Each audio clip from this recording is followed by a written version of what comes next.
conservative, constitutional. It's the Andrew Cooperrider Show, keeping you informed on what's going on right here in Kentucky.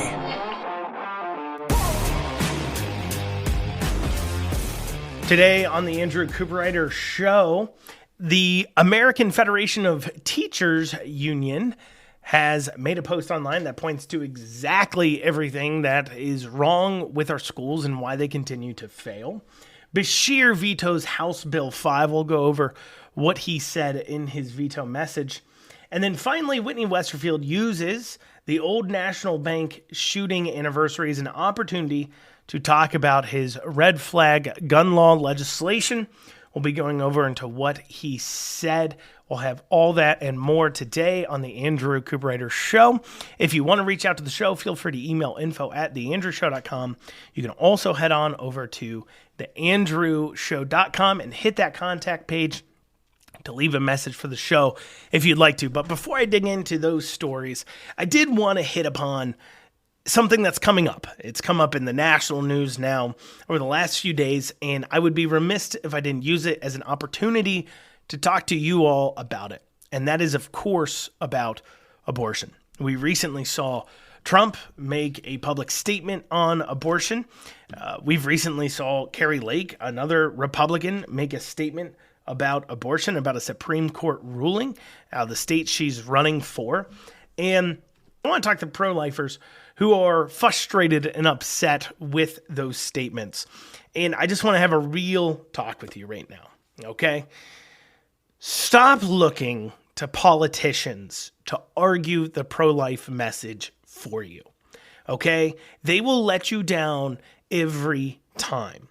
It needs to be our job as active members of our community. It needs to be, if you're conservative, if you're Republican, if you're pro-life, it needs to be our job to push the pro-life message. It needs to be grassroots activist job to push the pro-life message. We need to be pushing the culture. Look, these politicians, no matter how much you love them and no matter how much you think any of them may be or may not be the answer to a lot of our problems, it really doesn't matter, because at the end of the day, they are still just humans. And they are still people who are running a campaign. And a campaign is short, and it's for a very specific reason, to get somebody elected. Now, I would like to think that everybody would be honest and say exactly what they need to say in all their campaigns and would be straightforward about who they are, and then people would pick them for that. The problem is sometimes the people who are voting are being shaped by a culture and a media, and we aren't engaging into it, right? So politicians are downstream of culture. They're downstream of your viewpoints, okay? Politicians literally reflect back what you already think. That's like what their job is, okay? As somebody who's works on campaigns, has worked on campaigns, has ran for office, and has done other things. Now, I never polled. When I'm running for office, I never poll. The two times I have, and I don't often when I'm talking to somebody, I won't super suggest they poll on messaging. I'm probably the only person who will do that, because I don't actually believe in changing your viewpoint based on what the people want. I do believe you need to sell your viewpoint a little bit better, and how you phrase that, and how you show the sides of you and how you make the argument to vote for you. But those who are less scrupulous, those who have less principles than I do, what they do is they run polls to see what the nation's viewpoint is, the districts that they're running in's viewpoint is. You know, if you're running statewide, the state, if you're running in a House district, the House district, and they do a poll to figure out where you are sitting, what you think you like. And then they craft a campaign message based upon what you said was important to you. They're not out. Campaigns are not vehicles to win a public conversation. Campaigns are vehicles to get a specific person elected. And it is up to us to shape that culture, not candidates. And I wanted to get this off my chest because I see a lot of people rumination, getting upset, getting mad at people running for office over making these statements. And I'm upset as well as a pro-life person. I'm upset that people aren't pro-life, and I would love for you to always be pro-life, and I'm very upset about it.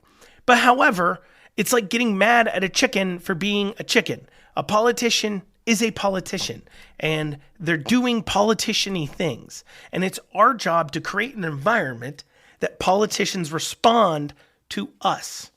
Okay, if anybody's ever taken a confrontational politics class, they come in, they tell you, like at the very beginning, one of the things they're getting across to you is people who are running for people in office and running for office care about three things: getting elected, staying elected, getting elected to higher office. Not very often does somebody come along that doesn't fall into those categories. That's a candidate. They're worried about getting elected, staying elected, getting elected into higher office. And so everything they do is about those three goals in mind. They'll justify it however they can. They will try to say that, oh, I'm doing this because of, I have some principle there. Most of them don't. Some do. There are good ones out there that understand what they're doing. And those are people who are very grounded in their faith. Those are people who don't find value based on what other people think about them. Those are people who feel a calling. Those are people who say, look, I don't need to be in office to feel special. I know I'm a good person. Like, those people come along. They're great people, and they should get our support always. But most politicians, like 99% of them, are literally just responding to incentive structures. And the problem is, we as a culture have not set up an incentive structure around pro-life beliefs. Because what has happened is, leading up to Roe v. Wade being overturned, the pro-life groups out there spent more time lobbying the legislature, handing out their endorsements in primaries that the establishment wanted them to hand out where they wanted them to. They spent more time doing that. They spent more time making excuses for the women who are going to get abortions, like somehow it's not a choice that they're making and they're victims of the industry too. They spent time pushing that ideology and lobbying legislators to pass laws instead of arguing in the public view, in the media, running campaign ads to build up the media viewpoint on those things, pushing activism on those issues, on college campuses, going right to where they are, pushing a pro-life message. They didn't do those things. They didn't do it. And now it's biting them in the butt. Now it's biting us in the butt. I'm just as guilty as any other pro-life group because we haven't engaged on this issue. And so if you're tired of seeing politicians tuck tail and run on this, we saw it on Daniel Cameron when he was running for governor. Attorney General Coleman did it when he was running. He did it shortly after Cameron did, where they changed their viewpoint, their publicly stated signed to viewpoint when it came to exemptions. And if you say, why does this keep happening? You need to look only at ourselves and say, look, politicians suck. They always have and they always will. But they're predictable because we know what they care about. And if we realize that and we take advantage of knowing what their incentive structure is and start to engage in the culture side of this and matter what the culture says, it matters what it says. If we start engaging in that war, well, maybe we might find some politicians that will stick super hard and true to the pro-life message because that's what the incentive structure will be. I wish it wasn't that way. I wish it wasn't. I wish people realized that they're murdering kids.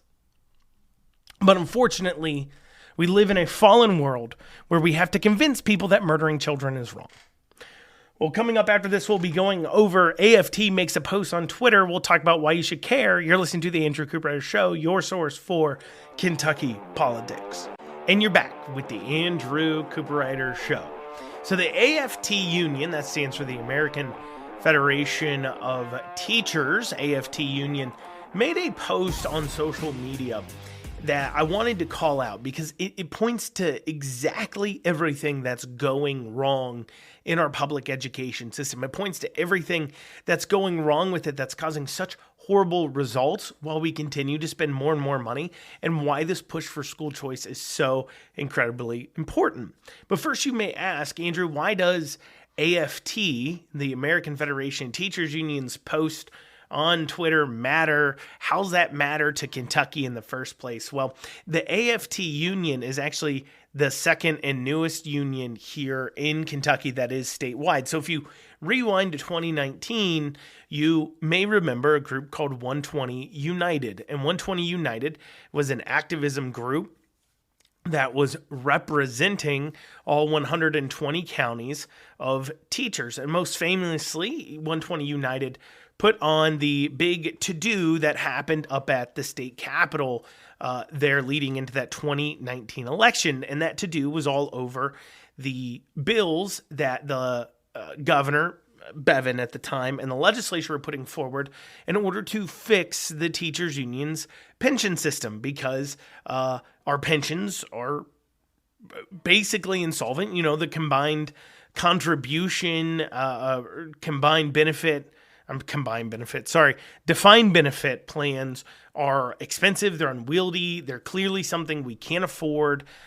That's become clear across the board, not just with government pensions, but whether that's Social Security, which is a defined benefit program, essentially, or any other of these defined benefit programs. They are proven to drive people into bankruptcy, and it is unsustainable. And so Bevin was trying to make some changes to address the underfunding of the pension that had happened. In fact, PBS, just a short time before that, had done a documentary on state pension systems going bust, that were going bankrupt, and of course it featured Kentucky's pension system at the top of it. And so the teachers threw a fit, and 120 United put together this action out there at the Capitol.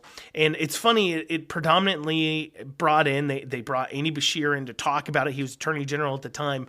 And then, of course, they threw their weight behind him in that governor's election. Some people point to that as the reason why he won. You can argue about a whole lot of things. The fact of the matter is, when somebody wins by 5,000 votes, there's a lot of things you could point at that clearly point to why that is. And so what's funny, of course, is that the 120 United, in response to their pension system being insolvent and Republican leadership having to do what it has to do to fix the problem that prior year Democrat leadership in the governor's office and in the House had created such big issues with, something they're now trying to fix, their backlash to that involved them supporting the guy for governor who's the son of the governor that his dad, Steve Beshear, was the governor that oversaw a lot of the historic underfunding that went on into the pension system that made it insolvent in the first place. And so leave it to these people to elect somebody and put their weight behind somebody who's literally the son of the guy who put them all in the position in the first place. But, that's, I guess, who we have teaching in our public school system. Well, not everybody. Obviously, a lot of public school teachers are great, and in no way does 120 United or 120 Strong represent the teachers at writ at large in our state. And I want to make sure that's clear. As I talk about this, I'm not talking about teachers at large in our state at all. There's a lot of, I'm sure, wonderful teachers teaching all over the place. And I'm not just sure. I know a lot of teachers that are wonderful. They're teaching for the right reasons. They're not falling into this category. And the problem is that you have these unions coming along that really give bad names for teachers. And a lot of times they continue to push ideas that are absolutely awful. And a big part of the reason why is because the unions end up getting kind of taken over by the administrators. The administrators now of the school systems have been using the teachers as almost human shields and people to use in their advocacy for higher pay, more funding. And meanwhile, teachers are not seeing the brunt of that spending. Instead, a lot of that spending and monetary is going to those administrators. And nothing's more clear and obvious than when you look at the 120 Strong activism group here in Kentucky, because one of the people mainly heading it up wasn't a teacher at all, has never spent really any time in the classroom, but instead was in charge of social media for Fayette County Public Schools. not exactly an advocate for the children. But long story short, so while they're doing this, the NEA, which stands for the National Education Association, that is the largest labor union in the United States. It's also the largest teachers union, obviously, bigger than AFT. AFT is the second largest. And so the NEA was already operating here in Kentucky. However, the 120, quote unquote, strong, 120 United, whatever you want to call them, individuals didn't feel like they had enough of a seat at the table with NEA. And so the Kentucky teachers decided to go ahead and actually create a second union. Before it was an association, not a quote-unquote union, but AFT is an actual union, and that created the 120 AFT. And so it points to, one, that this is clearly about individual personalities, about themselves. It's about brokering power. That's what all of this is. It's power for the sake of power. Because obviously, if it's just about getting teachers paid more money, the NEA wouldn't feel a need to, the AFT 120 people wouldn't feel a need to create their own group apart from the NEA. They would all be pushing in the same direction, but clearly it's about, they didn't feel, once again, the leaders didn't feel they had a seat at the table, and so because they didn't feel special enough, they didn't feel like they had their own power enough, they decided to go off and create their own organization.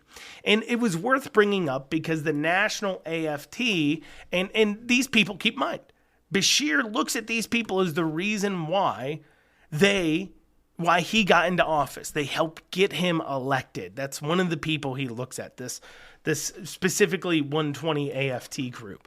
And so when they say something nationally, it is worth looking at because it points to how Beshear's talking about, and especially going in to the school choice argument. And so the AFT union tweeted this out. They said, community schools are neighborhood hubs with wraparound services that provide everything from mental health services to food pantries, academic tutoring to prom dresses, and healthcare to aftercare. Learn more in our latest ads. #RealSolutions. And that right there points to everything that's wrong with our education system right now. Schools, public schools, and schools in general are not supposed to provide wraparound services. They were never meant to be that. That is not their function. When we sit there and say, when Beshear says that we're starving out our schools, we're not giving them enough money for this and that, he's not talking about giving them enough money to teach them how to read or write or do math, which is the main metric we're looking at. That's the main thing we're sending kids to school to do, to learn how to read, how to write, how to do math, science, history, the basic stuff that they need to understand going into adult life. That is what we want to see. But instead, you have people like the AFT Union, people like Beshear, who are looking at schools as this catch-all service because they have kids trapped there. They have kids trapped there because if the kids are at home, when the kids are at home, they don't have the ability to offer them these wraparound services. I mean, look at the first thing they offer. They provide everything from mental health services. If I want my child in mental health services, I would enroll them in mental health services. If a parent wants their child seeing a therapist, they would take them to see a therapist. It should not fall to the schools. It should not be in the school's purview whatsoever to be trying to provide mental health care to kids. Keep in mind, too, most of the time they're doing this without the consent of the parents. Keep that in mind.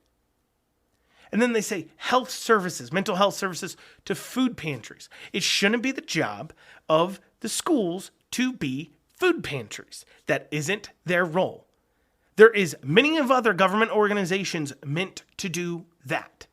But while you're focusing on mental health services, food pantries, and here's another one they said, prom dresses and health care. Last I checked, the school is not a doctor.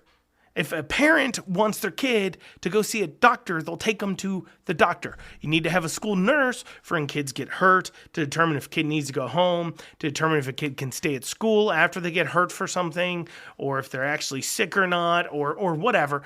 You need that person on site to provide that medical care because kids are kids and they get into accidents. But we shouldn't be looking at schools to provide health care either.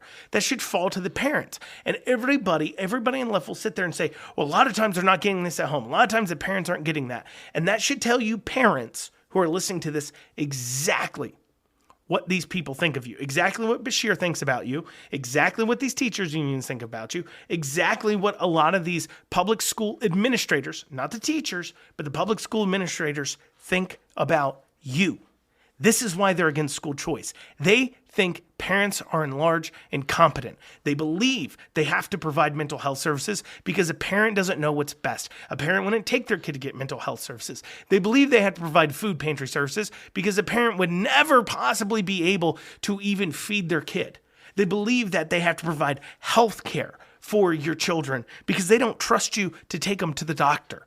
I mean, think about what they're saying. They're saying that literally they don't even trust parents to feed their kids, to take their kid to the doctor when they need it. They don't trust their kids to provide their parents to provide proper mental health care to the children.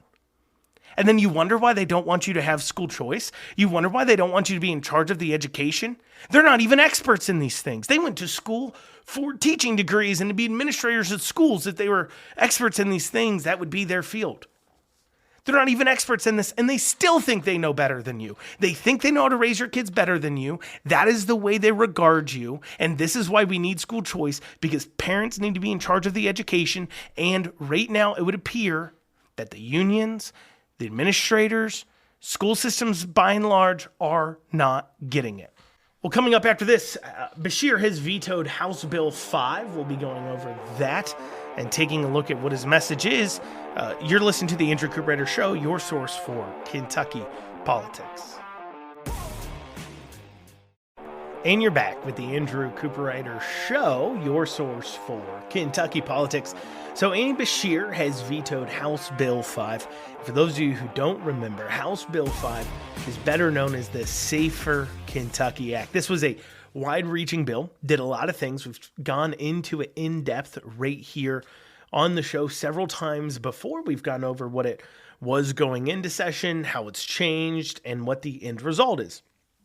And those of you who listen to the show on a regular basis know my viewpoint on this piece of legislation is quite frankly straightforward, that there are parts of it I like, parts of it I don't like. And, if it was put before me to vote on, I actually probably would vote no on it. Like I said, it does a lot of great things, but there's some things that it does that I have issues with. And for those of you who want to know what issues I have with this piece of legislation, feel free to go back and listen to old shows. You can head on over to theandrewshow.com, hit that listen tab, and it'll show you places where you can go look at the catalog of shows, and you can find those old shows there where I've talked about this bill and my discussion on it, how I feel about different parts of it. But Beshear has vetoed it. It's funny, we both agree that the bill shouldn't pass, but we agree on that for completely different reasons. So let's go to Beshear's veto message of House Bill 5. So he starts off by saying, I, Andy Beshear, Governor of the Commonwealth of Kentucky, pursuant to the authority granted under Section 88 of the Kentucky Constitution, do hereby veto the following: House Bill 5 of the 2024 regular session of the General Assembly in its entirety. House Bill 5 includes some good parts. For an instance, it requires the destructions of firearms used in murders. Okay, pause there. So this is a perfect example of this war of words and legislators and just the way that people do not actually understand what legislation says, even people such as the governor. Okay, so he says that the bill requires the destruction of firearms used in murders. Now, he says that's a good thing, right? But he's saying that's what the bill does, but that's not what the bill does at all. In fact, let me actually read to you what the bill says in regards to this, okay? So this is what the law already said. Subject to duty to return confiscated firearms to innocent owners pursuant to KRS 500.090, all firearms confiscated by the Department of the Kentucky State Police and not retained for official use pursuant to KRS 500.090 shall be sold at public auction to federally licensed firearm dealers holding a license appropriate for the type of firearm sold. That's where it ends. Now it has added a provision, okay? So it says sold to federally licensed firearm dealers holding a license appropriate for the type of firearm sold, and House Bill 5 would have added, or B, for a firearm which is used in a homicide, any person who certifies on a form provided by the Department of Kentucky State Police prior to placing a bid that he or she will upon completion of the auction, leave the firearm with the Department of Kentucky State Police for destruction. A state or local government or agency thereof shall not purchase a firearm under this paragraph. It does not require that guns used in murders be destroyed. It says that a federally licensed firearm dealer can still purchase that firearm, or now if a private person certifies on a form that they will be destroying the weapon, they can now get involved in the auction and purchase, quote unquote, the weapon, and therefore purchase the rights to be able to destroy it. But they can't actually, it doesn't require that firearms be destroyed, because a federally licensed firearms dealer could still purchase the said firearm.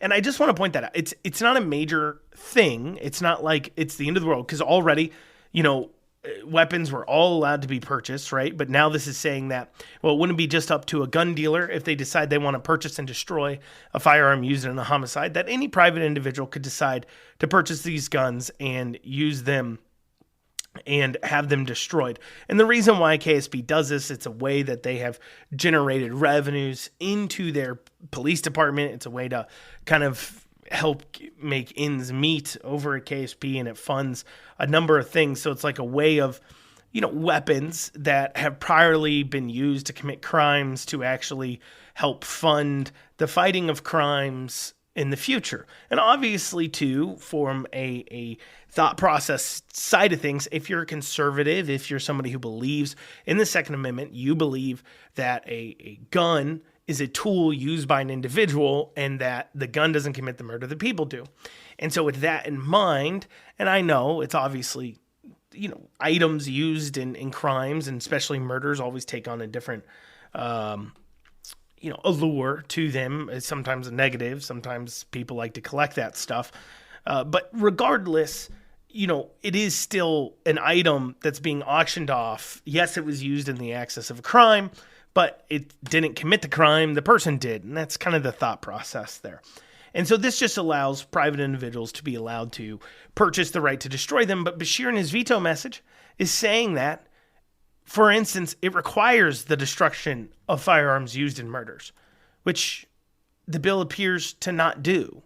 And so this is a classic example of where people who should know better, and I tell people this all the time when we're talking about state politics, that being informed doesn't mean you just hear your local legislator or hear what some politician is saying about it, because a lot of times they're mistaken. They either don't know what's in something, they've misread it, they've misunderstood, they're operating off of information that's coming in from the newspapers. But the very fact that nobody bothered to actually go back and read the bill, and Beshear just vetoed this without double checking his own information on that, does point to part of what's wrong in politics. For an example, they asked, how did the bill that would have that outlawed hunting and fishing on your own land if you have less than 5 acres without a hunting and fishing license, but is quickly fixed is when the first bills pass this session to fix that, how did that law accidentally pass? And this is exactly it. You have a governor who's in here vetoing probably the third or fourth most consequential piece of legislation passed out of our state legislature, the first couple being obviously the budgets and stuff, but up there, definitely in the top 10 most consequential pieces of legislation, and he doesn't even exactly know what's in it, what the implications of everything in it is. I think that's important. But we continue on the view in the veto. Makes carjacking its own separate crime and allows the Kentucky Parole Board to require parolees to participate in specific evidence-based program designed to reduce violence. The General Assembly could and should have put these provisions in standalone bills, which likely would have passed with unanimous support. Instead, the legislature chose to include these good policies with dozens of other measures in one unwieldy bill that would criminalize homelessness and significantly increase incarceration costs without any additional appropriation. He then goes on to talk about the expenses and how the fiscal impact of this bill without the funding would be bad. And then he says, for these reasons, I'm vetoing House Bill 5. And so one of the things I wanted to point out, though, in his veto message, he talks about criminalizing homelessness. So this is kind of the first real comprehensive stab that I've seen the Republican legislature do at trying to address homelessness and not just following the liberal way. Because the liberal way of doing this is you just keep dumping money after this. If I ask Beshear, how do you solve homelessness?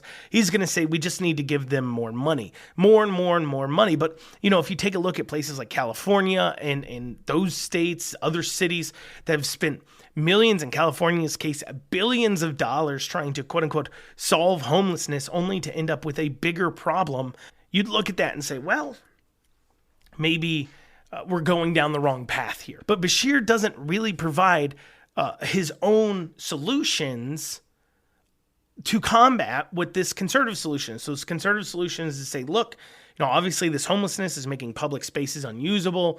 Let's try to coordinate an area where they can be and keep the rest of the community clear from, the crime, the dirtiness, the excrement, all the other issues that come along with a homeless population, vagrancy that's just all over town, that makes places that our tax dollars are funding, public spaces, become unusable. And this is the conservative offer.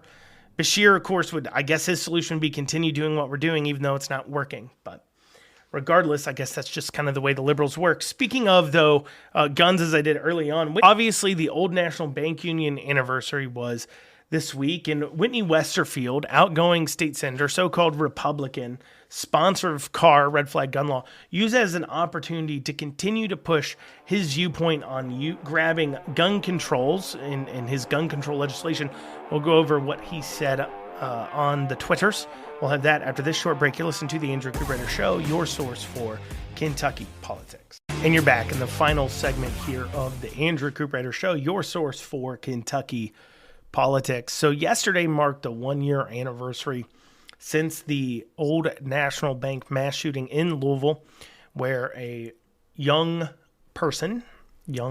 guy, not a very good human, but a person, walked into the Old National Bank building in downtown Louisville and proceeded to commit a horrendous and heinous act that claimed 5 lives. And in his manifesto, the reasoning he gave for why he did what he did was that he wanted to prove that it was too easy to get a gun and to show all the conservatives, quote, quote, Republicans out there that, it's too easy for a person like me to get a gun in order to commit this crime. That's what he claimed in his manifesto, in his writings, why he was doing what he was doing, which is obviously an awful thing. And that is not the sign of a mentally well person at all. It's just not.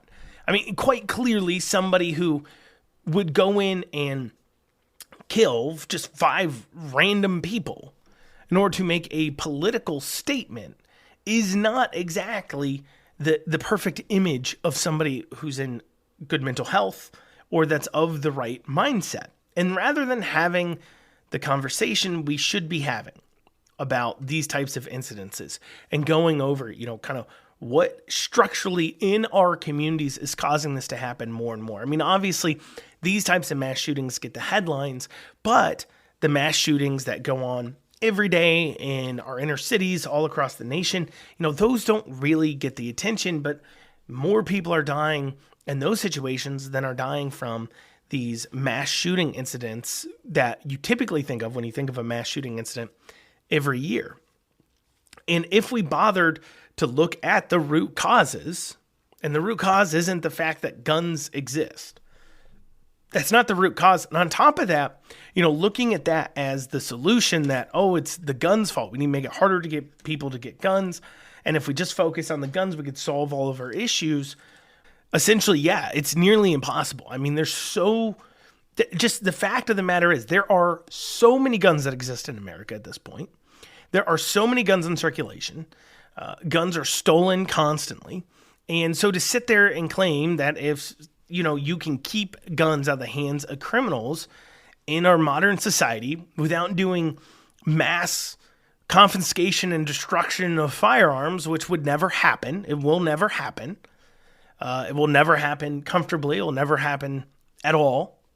It's just not. Guns are too much a part of American culture, whether you like it or not. It's guaranteed to us in our Constitution as well. And so you would have to go through the process of changing that. I'm not in favor of it. Obviously, I think that, freedom and liberty means that there are unfortunate ramifications if you never, it's a fact of freedom and liberty that bad things happen. And I'm not saying that person should have a protected constitutional right to go shoot up a bank building because they want to. In fact, they don't. It's already illegal. What I'm saying is that there is always a balancing act, as our founders, as Benjamin Franklin said. Those who would sacrifice security for liberty will get neither, or sacrifice freedom for liberty will get neither. Those who would give up essential liberty to purchase a little temporary safety deserve neither liberty nor safety, as Benjamin Franklin said. And so that is on full display when it comes to this gun issue, is that, yes, unfortunate things happen, but also that's, the fact you have free will to make decisions means sometimes people make bad decisions. And so rather than blaming the firearm, we look at why people are making the bad decision. It has a lot to do with things like community. It has to do with the fact of the role of government in people's lives taking over the role of the church, the role of morals within society. I mean, somehow this individual had a warped enough mind, a warped enough thought about the morals of society that those 5 people dying served a greater purpose, being killed, according to his manifesto, in order to push gun control, than they served living. And that's awful. That is not, you should never think that way about any political standpoint like that. That people, that you should be able to sacrifice people at the altar of your political viewpoints. And I know sometimes the left will sit there and say that our political viewpoints, for example, on trans ideology is somehow causing kids to commit suicide. But we know at the heart of hearts that that's not true. They know what they're saying isn't true. They know that, if anything, the stats say that forwarding those types of ideologies is causing more of those suicides. And you're causing a lot of cause and effects there too. You have to connect a lot of dots. But saying directly, I'm willing that somebody is willing to literally end a random innocent person's life just for a political pursuit, to send some political statement, that is not a good person. And that is somebody that society has failed. And they haven't failed them from a governmental standpoint. They've failed them as a society to create a just and moral society where those types of thought processes are dealt with ahead of time. That's why we've seen these on the rise, is because we're replacing morality, religion, and community with government. And government can't do those things. It can't replace those things. Well, regardless, though, Whitney Westerfield used this as an opportunity to talk about his CAR bill, his Crisis Aversion Rights Retention Act, which is a red flag law. That's what it is. And for those of you who don't know what red flag laws are, that is where a person can go to, in CAR's instance, a person can go to their local law enforcement. Local law enforcement then goes to the courts and requests a judge to secretly decide to take away your guns, and then law enforcement shows up at your house and takes away your guns. But you've never been accused of a crime. They don't think even necessarily you're going to commit a crime. They've just decided that perhaps you may possibly be somehow a threat to yourself or others in a very quick way without you even getting a chance to defend yourself. That's what CAR is. It's absolutely a constitutional violation. It's absolutely ridiculous. We covered CAR at length on this show, so feel free, once again, go back, listen to old episodes where I really go into CAR. But Whitney posted this on Twitter. He said, I'm saddened CAR didn't advance in the legislative process, but we have more members in support today than we had a year ago, and still more than when CAR was first filed.